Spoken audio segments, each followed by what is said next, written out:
कैसे हैं आप सभी? उम्मीद करती हूँ आप सभी अपने परिवार सहित सकुशल और हंसी खुशी होंगे और एंजॉय कर रहे होंगे। ठीक है, कल मैंने आपको बताया था उपसर्ग, आज मैं आपको बता रही हूँ इससे जस्ट नेक्स्ट आने वाला टॉपिक प्रत्यय। उपसर्ग के बाद प्रत्यय आते हैं। तो प्रत्यय में सबसे पहले परिभाषा देखेंगे, उसके बाद उसके भेद देखेंगे। तो आइए देखते हैं प्रत्यय की परिभाषा क्या है। वे शब्दांश जो किसी शब्द के अंत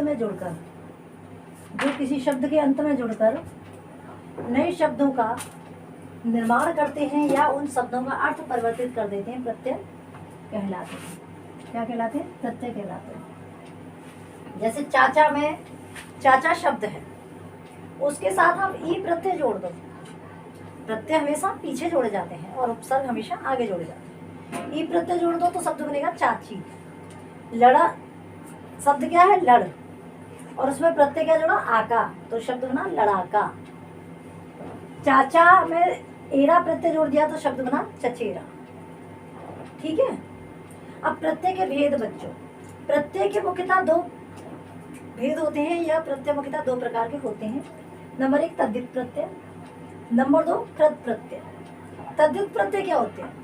तद्धित प्रत्यय ऐसे प्रत्यय जो क्रिया के धातु रूप के अलावा, क्रिया का धातु रूप कौन सा होता है? क्रिया का मूल रूप।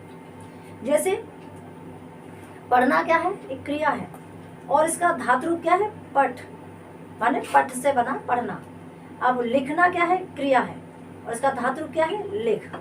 तो इस तरह से क्रिया के धातु रूप के अलावा अन्य शब्दों से मिलकर भी नए शब्दों का निर्माण करते हैं, तद्धित प्रत्यय।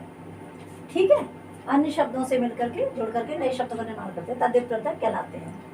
जैसे संज्ञा शब्दों के अंत में जब हम तद्धित प्रत्यय जोड़ते हैं, हमारी डेफिनेशन क्या थी? क्रिया के धातु रूप के अलावा।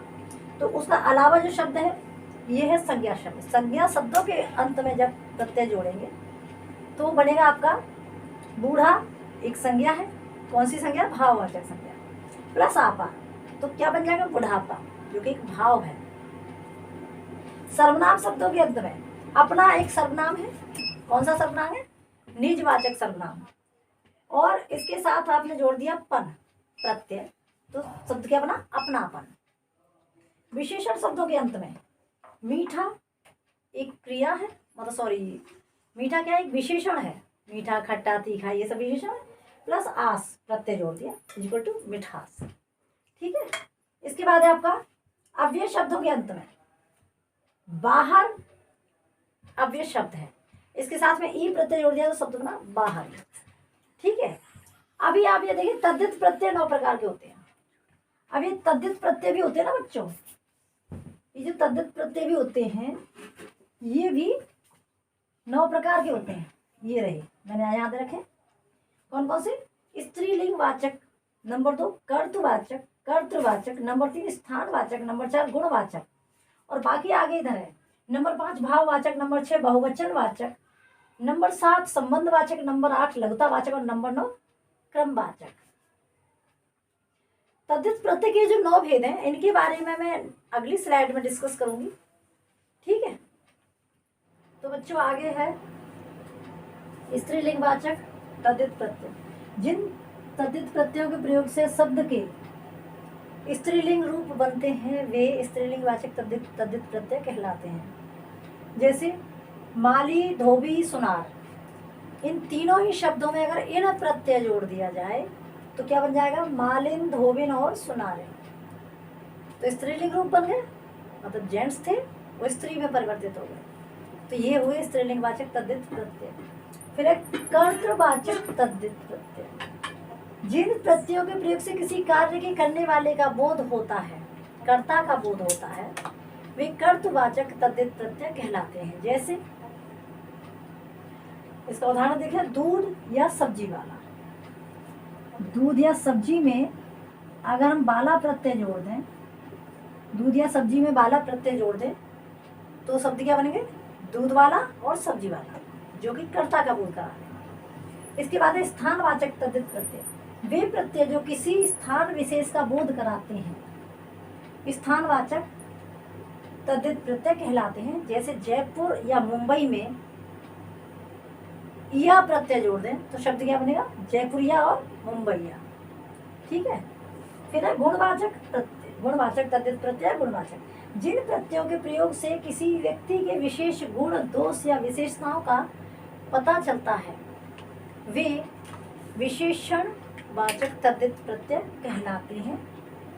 जैसे भूख या प्यास, भूख एक विशेषता है, प्यास एक विशेषता है, इसमें प्रत्यय जोड़ दिया आ तो भूखा या प्यासा। इसके बाद है भाववाचक तद्धित प्रत्यय। जिन प्रत्ययों के प्रयोग से भाव संज्ञा, भाववाचक संज्ञाओं का निर्माण होता है वे भाववाचक तद्धित प्रत्यय कहलाते हैं। जैसे मनुष्य या सुंदरता में, मनुष्य या सुंदर में ता प्रत्यय जोड़ देंगे तो शब्द बनेगा मनुष्यता और सुंदरता। अगर देव में त्व प्रत्यय जोड़ देंगे तो शब्द बनेगा देवत्व। इसी प्रत्यय के 4 भाग और रह गए, 4 भेद और रह गए जिन्हें मैं जस्ट नेक्स्ट स्लाइड में आगे देखें। छठवां है बहुवचन वाचक। जिन प्रत्ययों के प्रयोग से या योग से, जिन प्रत्ययों के प्रयोग से या योग से, योग माना जोड़ से, बहुवचन शब्दों का निर्माण होता है वे बहुवचन वाचक तद्धित प्रत्यय कहलाते हैं। जैसे कन्या या लता में ए अगर जोड़ दें तो बनेगा कन्याएं या लताएं। फिर है संबंधवाचक 7वें नंबर पर। जिन प्रत्ययों के योग से संबंधवाचक शब्दों का निर्माण होता है वे संबंधवाचक तद्धित प्रत्यय, संबंधवाचक तद्धित प्रत्यय कहलाते हैं। जैसे राधा प्लस राधा या कुंती में अगर आप यह ऐड कर देंगे तो बनेगा राधे या कौंते। ठीक है। इसके बाद है लघुतावाचक। लघुतावाचक में बच्चों आप देखें, लघुता माने छोटे का एहसास होना। जिन प्रत्ययों के प्रयोग से या योग से लघुतावाची शब्दों का निर्माण होता है वे लघुतावाचक तद्धित प्रत्यय कहलाते हैं। जैसे लोटा, डिब्बा, लोटा या डिब्बा में ईया प्रत्यय जोड़ दें तो लुटिया या डिबिया बन जाएगा। समझे। इसके अलावा भी और भी शब्द है, एक जो 9वें नंबर का था वो था क्रमवाचक तद्धित प्रत्यय, लेकिन उसे पढ़ना इतना जरूरी नहीं है, आप यही इसको फिनिश करें। तो ये अभी इन 3 स्लाइड में केवल एक ही प्रत्यय डिस्क्राइब हुआ है, वो है तद्धित प्रत्यय। इससे नेक्स्ट जो प्रत्यय है कृत प्रत्यय, उसको मैं आपसे नेक्स्ट वीडियो में डिस्कस करूंगी। आज के लिए इतना ही। उम्मीद करती हूँ आप सब अपना ध्यान रखेंगे, अपने माता पिता का ध्यान रखेंगे, उनकी आज्ञा मानेंगे, किसी को परेशान नहीं करेंगे और बढ़िया से ध्यान लगा करके पढ़ाई करेंगे। मिलते हैं नेक्स्ट वीडियो में। बाय बच्चों, जय हिंद।